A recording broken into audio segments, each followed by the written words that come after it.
Now I will show you what is a view of the forest in summer when all the leaves are on the tree. You can see how dense it is. This is again the drone flying actually quite low. I would say 40 meters.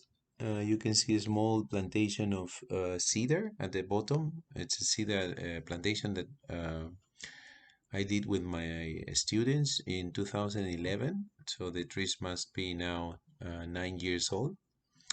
Um, you can see other deciduous trees that at this moment have their leaves. So that's how they look. And that's what I mentioned, that in winter you can count the trees actually, because you can see the stem, or you can see trees one by one.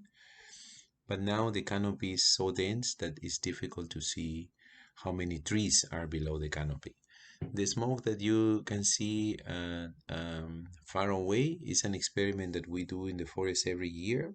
Every year we cut 0.1 hectares of forest, and after the wood is extracted, we um,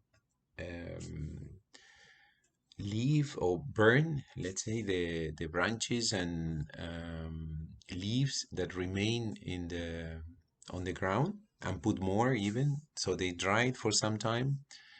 And in around August, middle of August, it is burned. It's called slash and burn. And after the all this material has been burned, the ashes remain, which become the, let's say, a fertilization material for plants.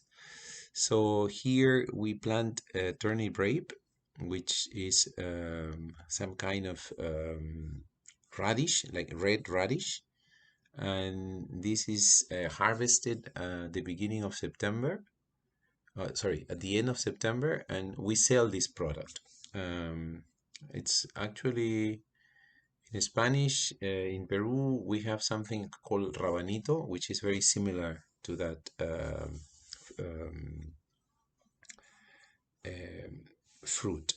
And as you can see here, again, this is the southern part of the forest, of our forest. And as you can see, we have, as I mentioned before, large plantations of cedar. You can see it's still, the ground is still smoldering because it has just been burned.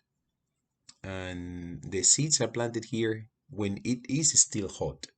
So it's a very interesting experiment. Of course, it's not large scale. It's very small scale. And usually we do some experiments to see nutrients on the how the nutrients in the soil change. One of my students, Felix, who is going to do a presentation today, he did his master thesis on this topic here. And as you can see, there's also some forest roads around, and that's the roads that we use um, to go to do some experiments, or just to show students um, about the characteristics of the forest. Well, that's the slash and burn area, and I leave you here. I hope you enjoy this one.